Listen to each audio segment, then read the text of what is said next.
Hi hello అండి, welcome back to my channel with another mini vlog. ఈరోజు నేను ఒక డిఫరెంట్ రెసిపీతో అయితే వచ్చేసానండి. ఫస్ట్ టైం నేను ఈ రెసిపీని హోటల్లో టేస్ట్ చేసినప్పుడు అయితే నాకు ఒక డిఫరెంట్ ఫ్లేవర్, డిఫరెంట్ టేస్ట్ దొరికింది. చాలా అంటే చాలా సూపర్గా ఉండిందనమాట. నాకు చాలా బాగా నచ్చేసింది. అదే రెసిపీని నేను ఈరోజు ఇంట్లో చేయించుకుంటున్నాను. ఏంటి అనుకుంటున్నారా? పైనాపిల్ కేసరిబాత్ అండి. చాలా అంటే చాలా బాగుంటుంది టేస్ట్ అయితే మాత్రం. దానికోసం ముందుగా పైనాపిల్ని చిన్న చిన్న ముక్కలుగా కట్ చేసి పెట్టుకోవాలి. ఆ తర్వాత రవ్వ తీసుకోవాలి. స్వీట్ అన్నాక డ్రై ఫ్రూట్స్ కంపల్సరీ కదండి. సో వాటి కోసం అని చెప్పేసి మళ్ళీ బయటికి వెళ్ళి ఇవి తీసుకొచ్చారు. అండ్ యాలకులు, నెయ్యి ఇవన్నీ ఉంటే సరిపోతుంది. ఈలోపు స్టవ్ మీద ఒక బాండి పెట్టేసుకొని సరిపడా నెయ్యి వేసుకున్నారు. కేసర్లో లవంగాలు వేస్తారండి. చాలా డిఫరెంట్ ఫ్లేవర్ వస్తుంది అనమాట, బాగుంటుంది. ఈలోపు నెయ్యి వేడెక్కింది. డ్రై ఫ్రూట్స్ వేయించుకొని పక్కన పెట్టేసుకోవాలి. ఆ తర్వాత అదే నెయ్యిలో రవ్వ వేసుకొని బాగా దోరగా వేయించుకోవాలన్నమాట, లో ఫ్లేమ్లోనే. ఈ రవ్వ వేగుతున్నప్పుడే తిని ఏం చేశారంటే ఫుడ్ కలర్ కూడా దాంట్లోనే వేసి వేయించుకున్నారు. రవ్వ వేగుతూ ఉండగా ఇంకో పక్క గిన్నెలో వాటర్ పెట్టేసుకుని వేడికి పెట్టేసుకున్నారు అనమాట.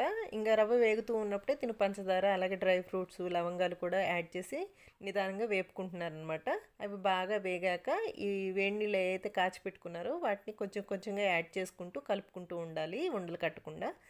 ఇవన్నీ బాగా కలిసాక ముందుగా కట్ చేసి పెట్టుకున్న పైనాపిల్ ముక్కల్ని కూడా యాడ్ చేసుకొని మెల్లగా తిప్పుకుంటూ ఉండాలన్నమాట. మనం తిప్పే కొద్దీ రవ్వ దగ్గర పడుతూ ఉంటుంది. ఆ దగ్గర పడుతున్న కొద్దీ మనం ముందుగా కాచి పెట్టుకున్న వేడి నీళ్ళు ఏవైతే ఉన్నాయో అవి కొంచెం కొంచెంగా యాడ్ చేసుకుంటూ ఉండలు కట్టకుండా నిదానంగా తిప్పుకుంటూ ఉండాలన్నమాట. కొంతమంది అయితే మామూలుగా నెయ్యి వేసేసుకొని ఆ నెయ్యిలో పైనాపిల్ ముక్కల్ని వేయించుకొని ఆ తర్వాత రవ్వ వేయించుకుంటారనమాట. బట్ తిను ఇక్కడ కొంచెం డిఫరెంట్గా చేసింది. ఇంకొంచెం దగ్గర పడే కొద్దీ యాలకుల పొడి యాడ్ చేసుకొని ఇంకొంచెం వాటర్ యాడ్ చేసుకొని ఇంకోసారి ఉండలు కట్టకుండా తిప్పుకుంటూ ఉందన్నమాట. కర్ణాటకలో మార్నింగ్ బ్రేక్ఫాస్ట్ కింద ఏ హోటల్లో అడిగినా మీకు కేసరిబాత్ అవైలబుల్ ఉంటుందన్నమాట. అంత ఫేమస్. అంటే చౌచౌబాత్ కేసరిబాత్ కాంబినేషన్లో ఉంటుంది. అంటే ఉప్మాను కేసరిబాత్ కాంబినేషన్ అనమాట. చాలా అంటే చాలా టేస్టీగా ఉంటుందండి. అండ్ ఇప్పుడు కొంచెం పాలైతే యాడ్ చేసుకుంది. ఇవి ముందుగా కాచి చల్లార్చిన పాలు అనమాట. ఇవి కూడా యాడ్ చేసుకొని ఒకసారి బాగా కలుపుకోవాలి. నేనైతే పైనాపిల్ ఉంది కదా, పాలు వేస్తే విరిగిపోద్దేమో అనుకున్నా, బట్ కాదండి, బాగుంది. కేసరిబాత్ దగ్గర పడే కొద్దీ మధ్య మధ్యలో నెయ్యి యాడ్ చేసుకుంటూ తిప్పుకుంటూ ఉండాలి. అప్పుడు అది బాండిని వదిలేస్తుంది అనమాట. ఈ విధంగా వస్తుంది. చాలా సాఫ్ట్గా, చాలా స్మూత్గా వస్తుంది అనమాట. నేను ఆ రోజు సాయంత్రం వరకు తింటూనే ఉన్నాను, అంత సాఫ్ట్గా ఉండింది.